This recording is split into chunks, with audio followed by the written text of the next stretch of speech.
எப்படி இருந்தனா இப்படி ஆயிட்டேன் அப்படிங்கிற மாதிரி தமிழ்நாட்டுக்கே நிதியமைச்சராக இருந்து இன்னைக்கு நிதியே கிடைக்காத ஒரு துறைக்கு அமைச்சராக்கப்பட்டிருக்காரு நம்ம எல்லாருக்கும் பிடித்தமான அரசியல்வாதி பிடிஆர் அவர்கள். ஒரே ஒரு ஆடியோங்க, அவரோட மொத்த அரசியல் கரியரும் க்ளோஸ். அவர் நிதியமைச்சர் பதவி பறிக்கப்பட்டதிலிருந்து இப்போ 2 நாளைக்கு முன்னாடி மதுரையில் ஸ்டாலின் அவர்கள் பண்ண ரோட் ஷோ வரைக்கும் பிடிஆர் அவர்கள் கட்சிக்காரங்களாலேயே கட்டம் கட்டப்படுறாரு. அதை பற்றி இந்த பதிவில் பார்ப்போம்.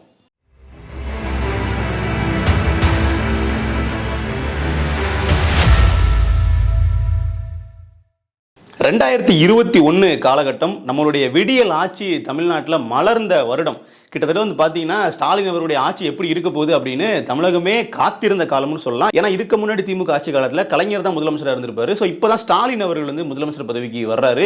கிட்டத்தட்ட வரும்போதே வந்து மிகப்பெரிய அளவில் ஒரு பிரம்மாண்டத்தோடு தான் வந்தாருன்னு சொல்லலாம். எந்த மாநிலத்திலையும் இல்லாத அளவுக்கு பார்த்தீங்கன்னா வெளிநாட்டிலிருந்து பொருளாதார நிபுணர் குழுவை தமிழ்நாடு வந்து அமைச்சது.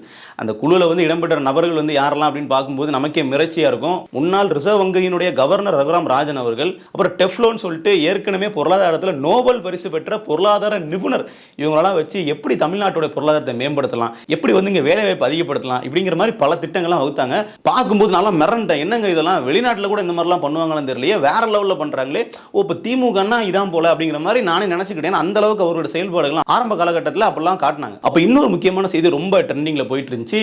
பிடிஆர் அவர்கள் தமிழ்நாட்டினுடைய நிதியமைச்சராக நியமிக்கப்பட போறாருன்னு சொல்லிட்டு அப்போ வந்து பெருசாக யாருக்குமே பிடிஆர் அவருடைய பின்னணி குறித்தோ அவருடைய குடும்பம் குறித்தோ அங்கே பெரிய அளவில் விழிப்புணர்வு கிடையாது. யார் இந்த பிடிஆரின் பின்னணி என்ன அப்படிங்கிற மாதிரி சேட்டலைட் மீடியால இருந்து யூடியூப் சேனல்ஸ் வரைக்கும் எல்லாருமே வந்து செய்திகள் வெளியிட்டாங்க.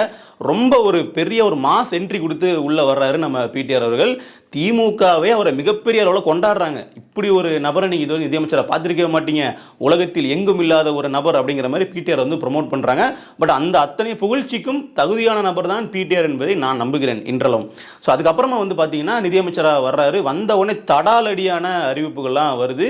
கிட்டத்தட்ட ஒரு முதல் பட்ஜெட் தாக்கல் பண்ணும் போதெல்லாம் வந்து பார்த்தீங்கன்னா எங்க சென்ட்ரல் மினிஸ்ட்ரியில் என்னங்க ஃபினான்ஸ் மினிஸ்டர் நிர்மலா சீதாராமன் அவர்கள் தாக்கல் பண்ணுறது, நம்ம பிடிஆர் தாக்கல் பண்ணுறது தாங்க பட்ஜெட்டுங்கிற மாதிரி அவ்வளோ பெரிய பில்டப். பிடிஆருக்கு மிகப்பெரிய வரவேற்பு. அது கிட்டத்தட்ட பிடிஆர் அவர்கள் கிட்ட யாருமே இன்டெலெக்சுவலா வந்து ஆர்கியூ பண்ணி வின் பண்ண முடியாது அப்படிங்கிற மாதிரியான ஒரு சூழல். அதை தாண்டி தமிழ்நாட்டுக்கு மட்டும் இல்ல இந்தியாவுக்கே வந்து நிதியமைச்சர் வரக்கூடிய தகுதி பிடிஆருக்கு தான் இருக்கு அப்படிங்கிற விஷயத்தெல்லாம் திமுகவினரே மிகப்பெரிய அளவில் பிரச்சாரமா பண்ணிட்டு இருந்தாங்க. இப்படியாக வந்து 2 ஆண்டுகள் போச்சு.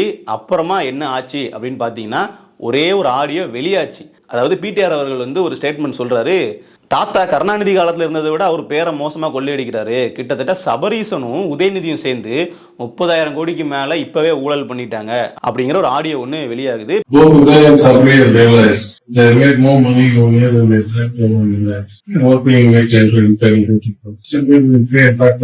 இந்த மாதிரி ஒரு ஆடியோவை சவுக்கு சங்கர் அவர்கள் வெளியிடுறாரு.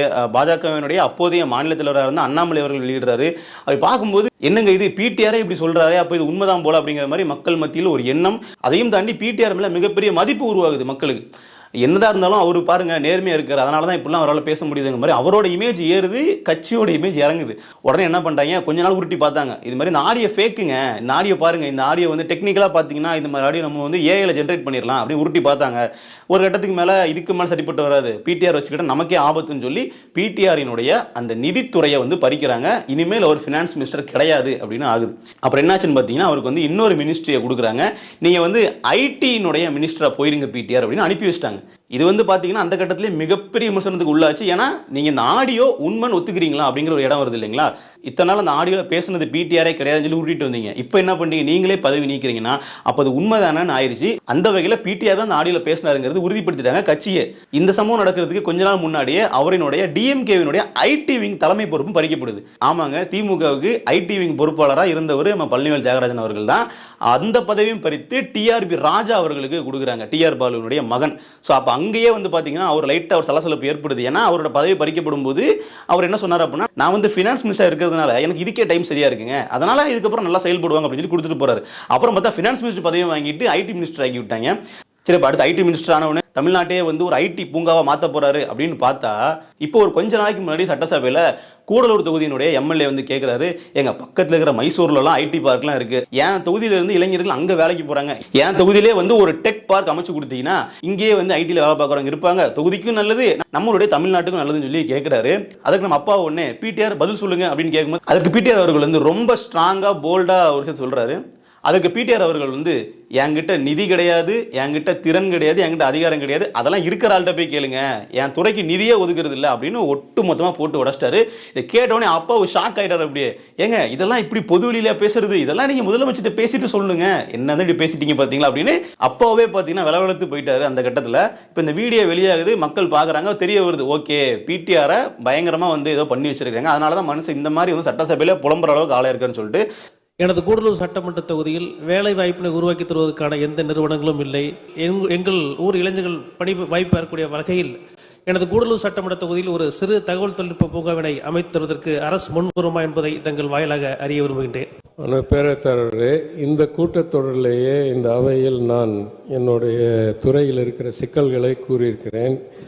யாரிடம் நிதியும் திறனும் அதிகாரமும் இருக்கோ அவரிடம் கேட்டால் அவர் செய்து கொடுப்பார் என்று நான் கருதுகிறேன். எங்களிடம் இல்லை. அது இதில் இன்னொரு கூத்து என்னன்னா, சார் பிடி ராஜன் அவர்களினுடைய வாழ்க்கை வரலாறு புத்தகமாக வெளியிடுறாங்க. அந்த நிகழ்ச்சியில் ஸ்டாலின் அவர்களே பிடிஆரை கண்டிக்கிறாரு. எப்பா இந்த மாதிரிலாம் பேசிட்டு இருக்கக்கூடாதுப்பா, இதெல்லாம் வந்து பொது வெளியில் சொல்லக்கூடாது, கொஞ்சம் அமைதியாக இருக்கணும்னு அப்படின்னு நாசுக்கா வந்து அவருக்கு கண்டனம் தெரிவிக்கிறாரு. நம்முடைய எதிரிகள் வெறும் வாயம் எண்ணக்கூடிய பெற்றுவாங்க. அவங்களோட அவதூறுகளுக்கு உங்களுடைய சொல்லால் அது அவலாக ஆகிவிடக்கூடாது என்பதை கடகத்திற்காக மட்டுமல்ல மேலிருக்கக்கூடிய அக்கறை கொண்டவனாகவும் அறிவுரை வழங்க கடமைப்பட்டிருக்கிறேன். இந்த மாதிரியான சம்பவங்கள் நடந்துட்டு இருந்துச்சு. இப்போ சமீபத்தில் கூட பார்த்தீங்கன்னா பிடிஆர் அவர்களினுடைய ஆதரவாளராக அறியப்பட்ட மதுரையினுடைய மேயர் இந்திராணி அவர்களுடைய கணவர் பொன்னுசந்த் அவர்களும் கட்சியிலிருந்து நீக்கப்படுறாரு.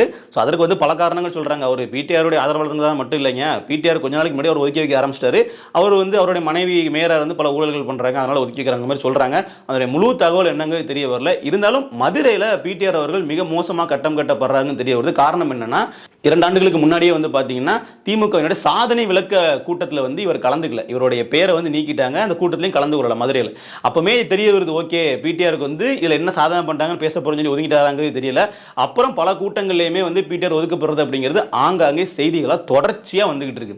இதுல நமக்கு என்ன வந்து வருத்தம்னு பாத்தீங்கன்னா, பிடிஆர் அவர்கள் ஒரு நேர்மையான அரசியல் தலைவர் அப்படிங்கிறத நம்பக்கூடிய நபர்களில் நானும் ஒருவன். அவர் வந்து ஒரு ஸ்டேட்மெண்ட் சொல்றாரு, மதுரை மத்திய தொகுதியில தான் பாத்தீங்கன்னா அவர் எம்எல்ஏவா இருக்கிறாரு, நான் ₹1 கூட ஓட்டுக்கு காசு கொடுக்காமல் ஜெயிச்சேன் என் தொகுதியிலன்னு சொல்லி சொல்றாரு. இந்த வார்த்தையை எந்த ஒரு திமுக எம்எல்ஏவர் சொல்ல முடியுமா பிடிஆர் தவிர? இந்த வார்த்தையை திமுக விட்டுருங்க, அதிமுக சொல்ல முடியுமா? ஆனால் அதை வந்து சொல்லியவர் பிடிஆர் அவர்கள். அப்படி இருக்கும்போது அவருக்கு தெரியுது நம்ம கட்சியிலே வந்து மற்ற எம்எல்ஏக்கெல்லாம் காசு வாங்குவாங்க, நாம மட்டும்தான் நேர்மையா இருக்குன்றதையும் பதிவு பண்றாரு, ஓட்டுக்கு காசு கொடுக்குற தவறுன்னு சொல்றாரு பார்த்தீங்களா? அப்போ இந்த ஆண்மை வந்து அவர்கிட்ட இருக்குது, அது நமக்கு பிடிக்குதா? ஓகே அவர் நேர்மையான பாலிடிக்ஸ் பண்றாரு நமக்கு தெரிய வருது. ஸோ இந்த விஷயம் அப்படிங்கிறது பிடிஆர் மீது எனக்கு ஒரு பெரிய ஈர்ப்பு வந்ததுக்கு ஒரு காரணமா இருந்துச்சு. என்னதான் இவர் திமுக இருந்தாலும் ஒரு நேர்மையான அரசியல் பண்ணக்கூடிய நபர்ன்றதை நம்ம ஒத்துக்கிறோம். நாம மட்டும் இல்லைங்க, அனைத்து எதிர்க்கட்சி தலைவர்களுமே ஒத்துப்பாங்க பிடிஆர் வந்து நேர்மையான நபர் தான். என்ன கொஞ்சம் அதிகமாக வந்து விமர்சிப்பார் அப்படிங்கிற கட்டத்தில் பாஜகக்காரங்க கொஞ்சம் கோவத்தில் இருப்பாங்க. ஏன்னா வந்து அவர் 2 வாட்ச் கட்டியிருக்கிறத பார்த்து டபுள் வாட்ச் டக்லஸ்ன்னு சொல்லி கலாய்ச்சிட்டு இருந்தவங்கலாம் பிஜேபிக்காரங்க. அவர்கிட்ட கேட்டால் எங்க ஒன்று அமெரிக்கா வாட்ச் ஒன்று இந்தியா வாட்ச், நான் 2 வாட்ச் கட்டிக்கன்னு சொல்லி சொல்லுவார். அதையும் தாண்டி வந்து அண்ணாமலையை ஆடு அப்படின்னு சொல்லி அவரோட அஃபீஷியல் ட்விட்டர் ஹேண்டில்லையே போட்டு கலாய்க்கக்கூடிய நபர் நம்ம பிடிஆர் அவர்கள். அண்ணாமலை ஆடுன்னு சொன்னதை தாண்டி ஜெயக்குமாரை மெயின் ரோடுலாம் கலாய்ச்சிருக்காருங்க. அந்த மெயின் ரோடுக்கு என்னங்கிறது தெரியும்ல, தெரிலன்னா சுவாரஸ்யமான கதை, அதை கேட்டு தெரிஞ்சுக்கங்க 4 பேர்கிட்ட. அதாவது இப்படியெல்லாம் வந்து ஒரு அதிரடியான அரசியல் பண்ணி கொண்டிருந்த பிடிஆர் அவர்கள் இன்று அமைதியாக சோகமான முகத்தோட கூட்டங்களில் பங்கேற்கும் போது நமக்கு நெஞ்சு லேசாக பாரமாக இருக்குது. ஆனால் இதுலேருந்து நம்ம தெரிஞ்சுக்க வேண்டிய விஷயம் ஒன்று இருக்குது. நீங்கள் எவ்வளோ பெரிய அறிவாளியாக இருக்கலாம், நீங்கள் எவ்வளோ பெரிய புத்திசாலியாக இருக்கலாம், ஆனாலும் உதயநிதியை தொட்டால் உங்கள் கதை க்ளோஸ் அப்படின்றதுக்கு இந்த பிடிஆர் அவர்கள் சிறந்த உதாரணமாக இருக்குது திமுகவை பொறுத்தளவில். இதில் கூடுதலாக ஒரு தகவல் சொல்கிறேன் பாருங்க. திமுகவில் எத்தனையோ அமைச்சர்கள் இருக்காங்க, எத்தனையோ எம்எல்ஏக்கள் இருக்காங்க, ஆனால் நம்ம பிடிஆர் அவர்கள் மட்டும்தான் அவர் வெளியிடக்கூடிய போஸ்டர்களில், அவர் வெளியிடக்கூடிய சோசியல் மீடியா போஸ்ட்டில் உதயநிதி ஃபோட்டோவை வைக்காமல் போட்டுக்கிட்டு இருக்காரு. இது ஒன்றே போதும் அவங்க வந்து பிடிஆர் அவர்கள் கட்டம் கட்டுறதுக்கு. இது இப்போ இருந்துன்னு இல்லை, ஆரம்பத்தில் இருந்தே பண்ணிட்டு இருக்காங்க. திமுக ஆட்சி அமைச்ச உடனே வந்து பார்த்தீங்கன்னா கொஞ்ச நாள்லேயே உதயநிதி அவர்களை ப்ரொமோட் பண்ண ஆரம்பிச்சிட்டாங்க. அதே ஒரு மிகப்பெரிய விமர்சனம். என்னங்க ஏற்கனவே திமுக மேலே குடும்ப அரசியல், வாரிசு அரசியல் அப்படிங்கிற மாதிரி விமர்சனங்கள்லாம் வந்துகிட்டு இருக்கு. நீங்கள் இப்போ திடீர்னு உதயநிதியை வந்து உங்களுக்கு அப்புறமான்ற மாதிரி நீங்கள் ஃபோட்டோக்கள்லாம் கொண்டு வரீங்களே, இது தவறு இல்லையான்ற மாதிரியான கேள்விகள்லாம் வருது. ஆனால் அதையெல்லாம் கொஞ்சம் கூட காதலே வாங்காமல் சட்டசபையில் வந்து உதயநிதி வரும்போது குனிஞ்சு வணக்கம் போடுறது, கும்பிடு போடுறதுங்கிற மாதிரி சட்டமன்ற உறுப்பினர்கள் இருந்து அமைச்சர்கள் வரைக்கும் பண்ணிட்டு இருந்தாங்க. இது மட்டும் இல்லாம எல்லா திமுக போஸ்டர்களையும் வந்து பாத்தீங்கன்னா இங்கே ஸ்டாலின் பெருசாக இருப்பார், பக்கத்திலேயே சின்னவர் வந்து சின்னதாக இருப்பார். ஸோ இந்த மாதிரியான வேலையை துளியும் செய்ய விரும்பாதவர், செய்யாதவர் பிடிஆர் அவர்கள் அப்படிங்கிறத நம்ம கவனிக்கணும். இதுக்கெல்லாம் அழுத்தம் வராமல் இருக்கும்னு நினைக்கிறீங்களா? இதெல்லாம் பார்த்தீங்கன்னா ஒரு புரோட்டோகால், இதெல்லாம் இருந்தால் தான் ஒரு போஸ்டரே வெளியே வரணும். ஆனால் அதை பிடிஆர் அவர்கள் பண்ணாமல் இருந்தார். இப்போ நீங்கள் அவரோட எக்ஸ் தளத்தில் எடுத்து கூட பாருங்க, அது ட்விட்டராக இருந்த காலத்துல இருந்து இப்போ எக்ஸா மாறி இருக்கிற காலம் வரைக்கும் அவரோட போஸ்ட்ல ஸ்டாலின் அவர்களை வாழ்த்தி போடுவார், ஆனால் உதயநிதி போட்டோவில் இருக்காது. இந்த ஆண்மை வந்து திமுக வேற ஏதாவது அமைச்சர்களுக்கோ இல்லை வேற ஏதாவது எம்எல்ஏக்களுக்கோ வருமா? ஆனால் பிடிஆர் அவர்கள் அதை பண்றாரு. அப்போ நமக்கு பிடிக்குது, ஓகேங்க. ஏன்னா இவர் ஏற்கனவே வந்து வாரிசு அரசியல் குறித்து எதிர்த்து பேசியிருக்காரு. நிஜமாவே அன்பிட் தத்திகள்லாம் வச்சுக்கிட்டு சும்மா வாரிசுக்காக நீங்க கட்சி நடத்த பாத்தீங்கன்னா ஏதோ திறமைசாலிகள் உள்ள கட்சி உங்களை உதச்சிட்டு போயிடும். அப்போ தான் பேசியதுக்கு ஏற்ற மாதிரி முரண் இல்லாமல் வாழ்றாரு அப்படிங்கிறத நம்மளால பார்த்துக்க முடியுது. ஏன் நீங்க ஊழல் பண்ணல அப்படின்னு கேட்கும்போது அவரே சொல்லுவார், எனக்கு ஊழல் பண்ணுங்கிற அவசியம் கிடையாது, எனக்கு வந்து என்னுடைய குடும்பம் வந்து பாரம்பரியமாகவே நாங்கள் பெரிய குடும்பம், எங்களுக்கு இதெல்லாம் தேவையில்லைங்கிற மாதிரி அதையும் ஒரு பதிவு பண்ணியிருக்காரு.